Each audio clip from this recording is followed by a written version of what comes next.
Hello there you guys, welcome to one of my videos. Solskjaer demands more transfers. He says we need to strengthen up to challenge Manchester City. Now there's a lot of players that Manchester United are looking at now. I want to give you some more news in regards to Jadon Sancho. So according to the Manchester Evening News, Sancho is reportedly pushing for a transfer away from Dortmund this summer.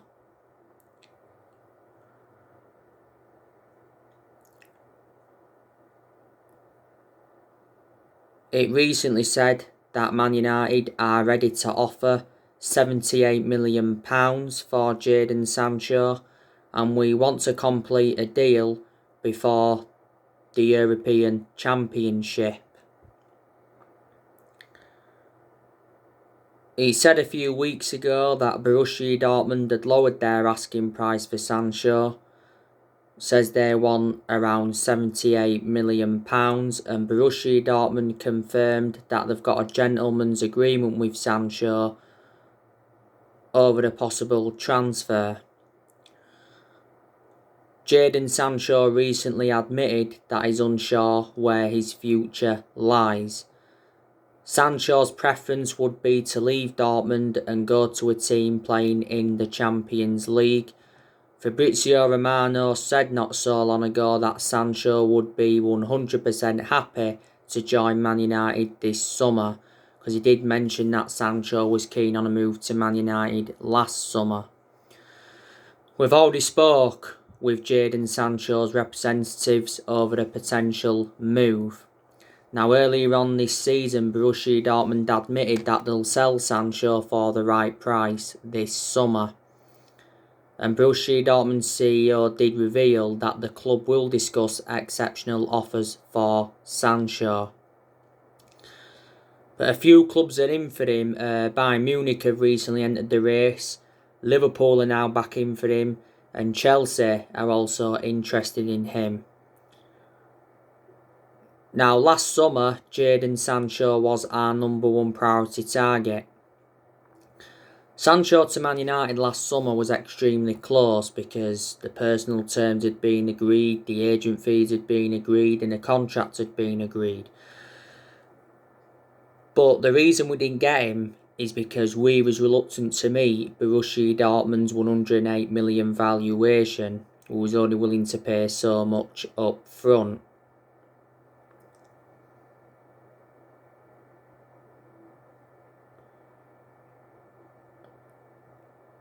Dortmund made it clear to us last summer that we had until the 10th of August to sign the player. We obviously missed out on that deadline, so Sancho remained at Dortmund. And Fabrizio Romano and Christian Falk have spoken a lot about the Sancho saga. Analysing the vast majority of Jadon Sancho's career at Dortmund, he's been very consistent. This has been his fourth season at Dortmund. Dortmund paid just £8 million for him from Man City in 2017. He's got a contract with Dortmund until 2023.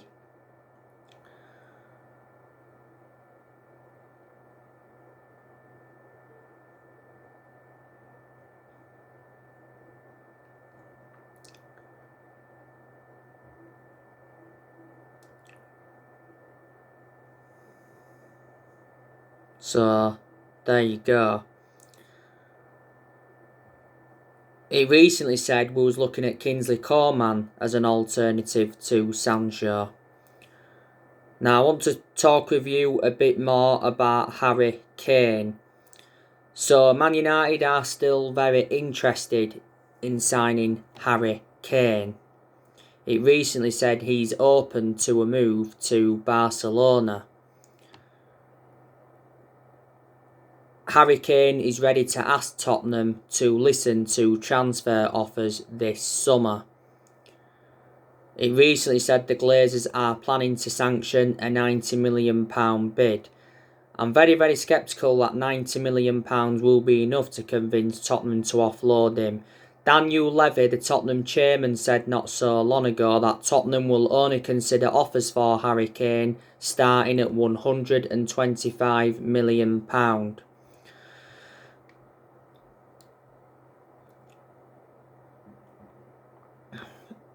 Earlier on this season, it said that Kane will ask to leave Tottenham if Tottenham failed to qualify for the Champions League, and he said he's decided that he wants to stay in the Premier League if he decides to leave Tottenham, because quite a few weeks ago now it said that PSG were looking to beat us and City to the signing of Harry Kane.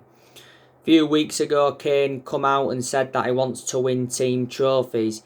He said that after Tottenham's Carabao Cup final defeat to Man City. But earlier on this season, it said that Kane had dealt Tottenham a major blow because he's refusing to commit his future to Tottenham. He said he was delaying his transfer decision until after the Euros. David Ornstein spoke about it earlier on this season. He said he spoke to people in football. He said Kane's unhappy at Tottenham. He wants to leave. He said he's committed to Tottenham whilst he's there, but he wants to win the biggest trophies and he hasn't been experiencing this at Spurs. He's won the Golden Boot though a few times, reflecting on his good performances. You know, he's been at Tottenham 17 years now.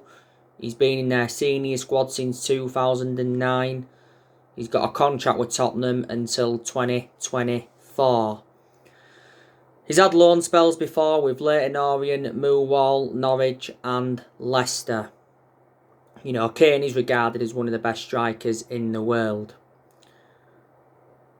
I'd take him at Man United, even though he cost a substantial amount, because Kane's well proven in the Premier League and he's a prolific goal scorer, and we've been in for him now for quite a while.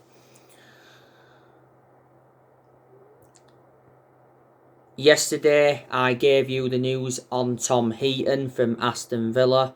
Reports were coming out saying that Man United are close to signing Tom Heaton on a free transfer this summer. Tom Heaton used to be at Manchester United. He came up our academy and he was with us for like 8 years. Tom Heaton's current contract expires next month at Aston Villa. Villa paid £8 million for him from Burnley. Obviously, we want a goalkeeper as a backup to Dean Henderson and David De Gea. He said a few weeks ago that we was looking at Sam Johnstone from West Brom.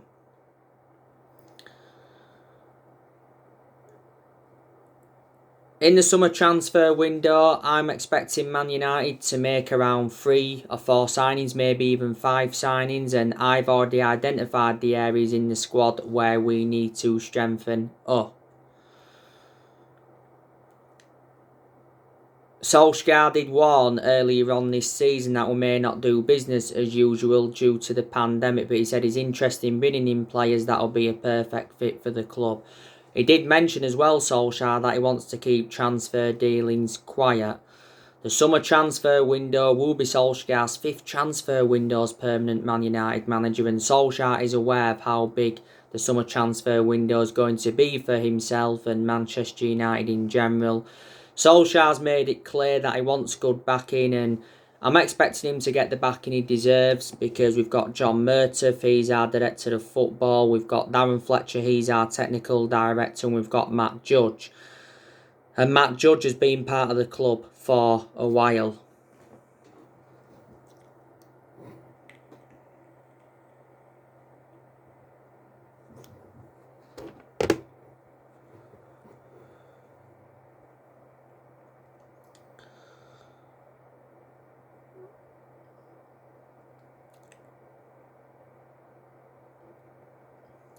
But in the summer transfer window, you know, we're going to focus on the incomings and the outgoings.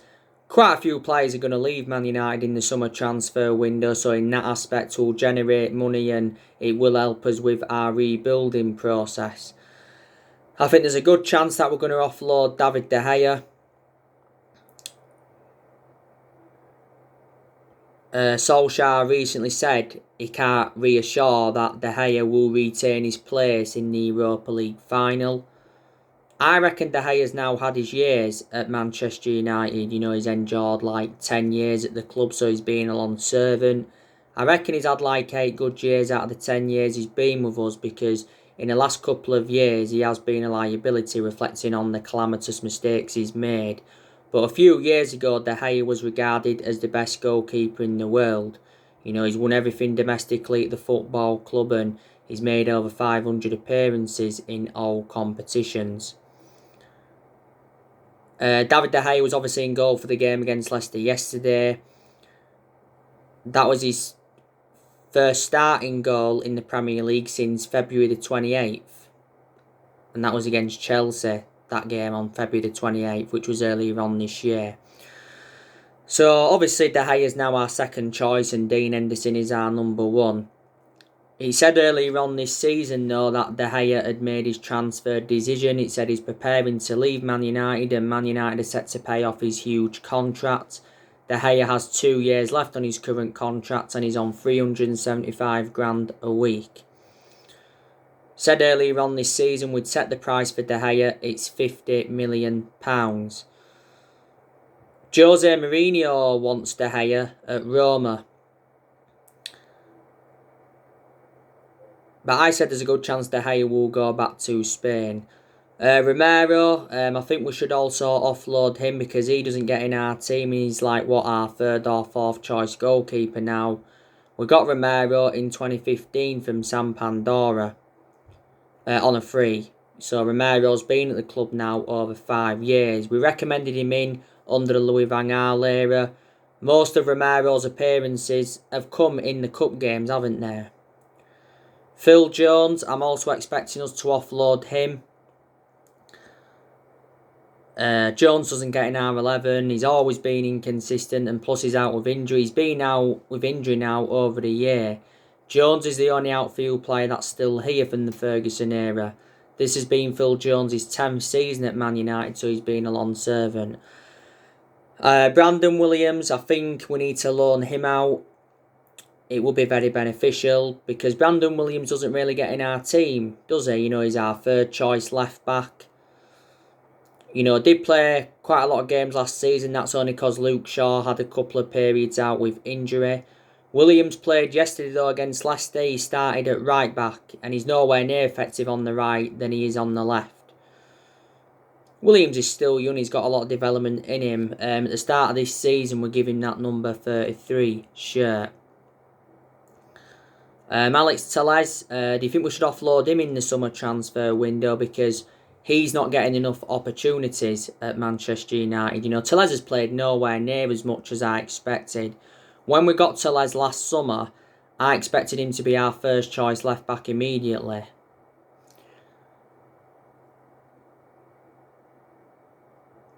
But in some of the games he's been involved in, he's done well. We got him in a deal worth 15.4 million. He said earlier on this season that Telles has decided to leave Man United this summer, and Calcio Mercato said that Juventus are interested, and he said Juventus were willing to offer Adrian Rabiot in exchange for Alex Telles. Diego Dalot, I think we'll be looking to get rid of him permanently. He's out on loan with AC Milan at the moment.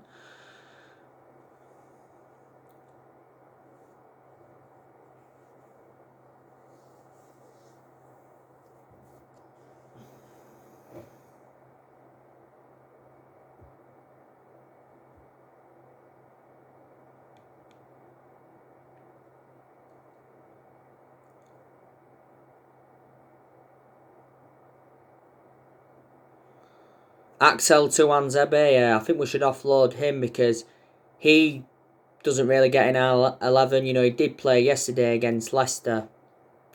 The best game he had was PSG, without a shadow of a doubt. Nemanja Matic, I think we should offload him in the summer transfer window because he isn't one of our first choice midfielders, but he still gets his chances. He does perform well in some games, but I've always had my strong reservations about Matic because he's always been a slow player, and plus he's aging up now, and I think the club made a mistake by giving him that new 3-year contract before the start of this season. Matic has been at the club now quite a few years, and we got him in a deal worth £40 million from Chelsea back in 2017. Donny van de Beek, I think he should leave Man United in the summer transfer window because he hasn't been given enough chances at the club. Yeah, he did start yesterday against Leicester. I think that was only his third start in the Premier League this season. Most of Donny van de Beek's appearances have come from the bench. But it recently said that we will reject any offers for Donny van de Beek this summer. So reflecting on that, we are reluctant to let him go. Solskjaer has got big plans for him. He said earlier on this season that we were considering a swap deal for Donny van de Beek. 2 Sport was talking about a Donny van de Beek and Adrian Rabiot swap deal. Ronald de Boer, earlier on this season, backed Donny van de Beek to become a success at Man United.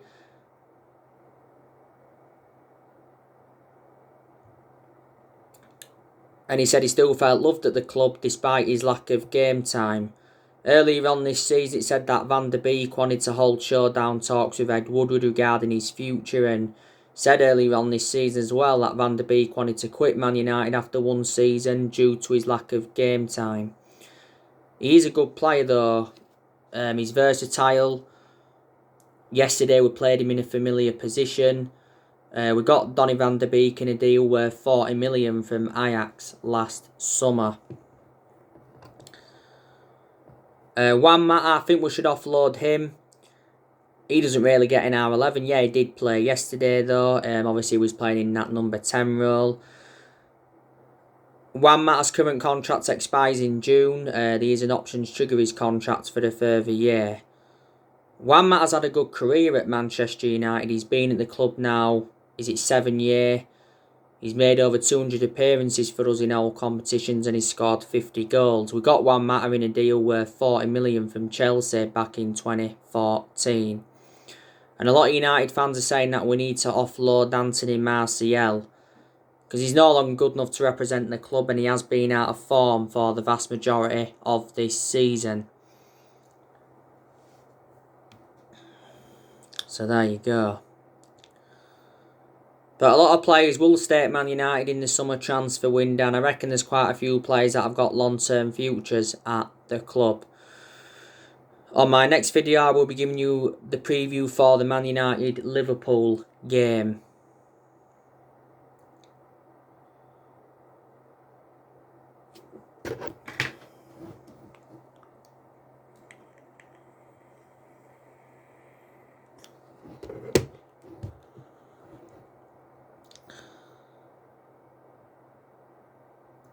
Ole Gunnar Solskjaer is our best manager since Ferguson retired.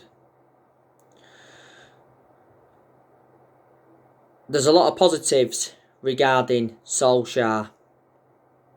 I've also got my concerns about him as well.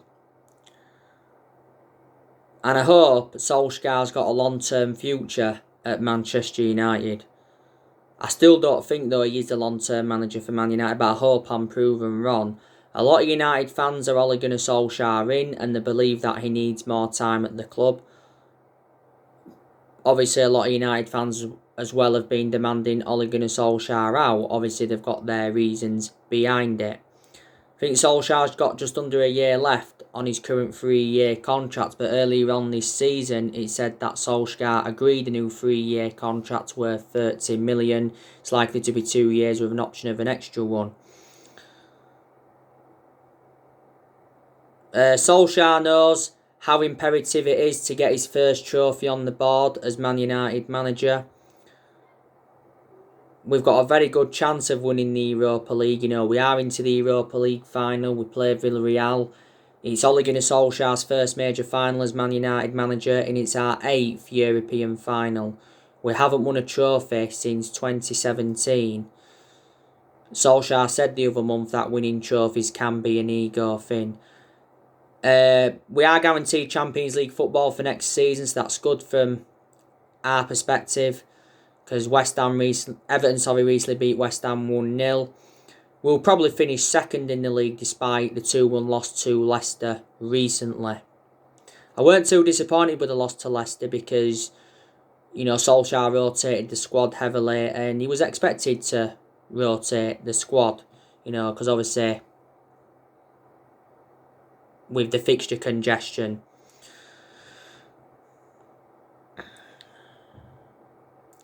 This has been Ole Gunnar Solskjaer's second full season at Man United, and he's been Man United manager now over 2 years. We appointed Solskjaer in December 2018 to replace Jose Mourinho, and he's been permanent Man United manager since March 2019. We gave him the job permanently 2 years ago, reflecting how well he did as the interim manager. Solskjaer knew when he'd taken over at Man United it was going to be a massive job, despite him knowing the club through thick and thin. But when Solskjaer got appointed in as Man United manager, he assured everybody would get their chances to express themselves, including the young players, and that's exactly what he has done. But whether Solskjaer succeeds as Man United manager or not, we'll still always adore him, because at the end of the day, he is a club legend. He endured 11 years as a player for Man United. He flourished under Sir Alex Ferguson's guidance.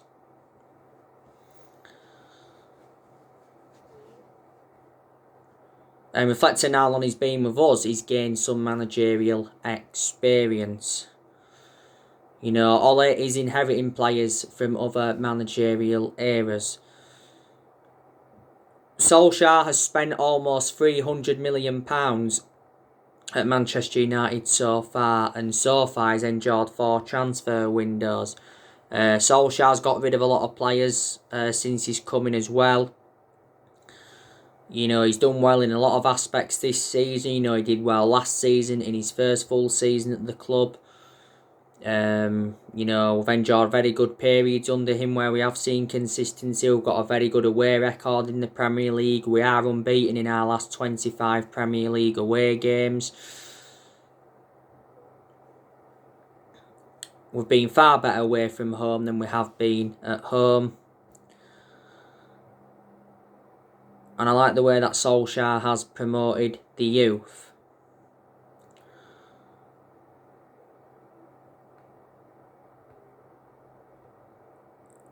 In the last 8 years, we have made mistakes. That's why we haven't been nowhere near as consistent as we'd like to have been. Obviously, we've overpaid for players in recent years. Our recruitment's also been very poor, and in that aspect, the blame stems from the board. Obviously, for a long time now, Woodward has been making the footballing decisions. He should have never been making the football decisions though in the first place. Obviously 3 managers have been sacked since Ferguson left. That was David Moyes, sacked him after 10 months. He's the worst manager we've ever had. We sacked Louis van Gaal after 2 years despite him winning the FA Cup, and we sacked Jose Mourinho after 2.5 years despite him winning the Europa League and the League Cup and the Community Shield, and also getting second place, which I think was in his first season. So you can say Mourinho enjoyed one good season at Man United. We spent over £1 billion in the last 8 years on players. And we've brought around 37 players in. Obviously under the David Moyes era, we brought Fellaini and Juan Mata in. Fellaini's no longer here now though. Mata's still here. Under Louis van Gaal, we brought quite a lot of players in as well. He brought the likes of Schneiderlin in, Sebastian Schweinsteiger, Di Maria, Falcao, Memphis Depay, Rojo, Darmian, Martial, Shaw, Herrera, Victor Valdez, Romero. So they're a lot of the players we brought in under Van Gaal. And there's still some players here from the Van Gaal era, but a lot of the players we brought in under Louis van Gaal have obviously gone. And Jose Mourinho, he recommended 11 players in to Manchester United. You know, we haven't won the Premier League since 2013. That's 8 years ago now. You obviously know the news regarding the Glazers.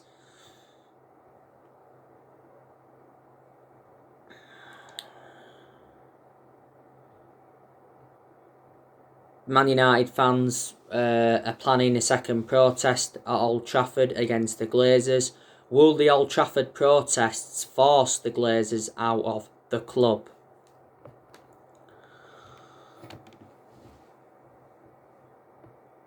Our fans protested against the Glazers at Old Trafford on the 2nd of May, you know, when we were supposed to be playing Liverpool, but the game got postponed because hundreds of our fans went inside Old Trafford and invaded the pitch to protest against the Glazers. Ole Gunnar Solskjaer did say that the Glazers apologised to him. He did say that the violent incidents went too far, but he said the club need to take notice of the fans. Joe Glazer wrote a letter to Man United fans not so long ago, and not so long ago, Avram Glazer refused to apologise over the European Super League because Sky News caught up with him in Florida and he refused to answer any questions. And recently Solskjaer was angry with Gary Neville over the Man United protests. It was a few weeks ago that our fans protested against the Glazers at Carrington. And some of our fans blocked entrances into the Carrington training ground to protest, and there was holding banners up. It recently said though the Glazers could be forced to sell Manchester United, but for only £4 billion.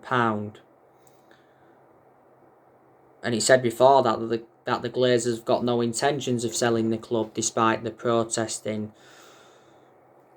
And Solskjaer said earlier on this season that the Glazer family will not sell Man United, and he told protesters that Joe Glazer loves the club. Earlier on this season, Joe Glazer released a statement apologising to club fans over the European Super League plans because the Glazers were planning to ditch the Champions League for this European Super League. If we get the Glazers out of the club, it will definitely be the right decision, because the Glazers have put us in so much debt, and in general I hate the way the football club has been run now for a long time. The Glazers have been with us 16 years. They bought the club back in 2005 for £500 million. So we need to recommend new owners in, and obviously you know the news regarding Ed Woodward. So anyway guys, that's everything to update you today. Drop your comments, like, explore on the channel. If you do, consider subscribe as always, and take care. God bless. See you all again very, very soon. Thanks for watching.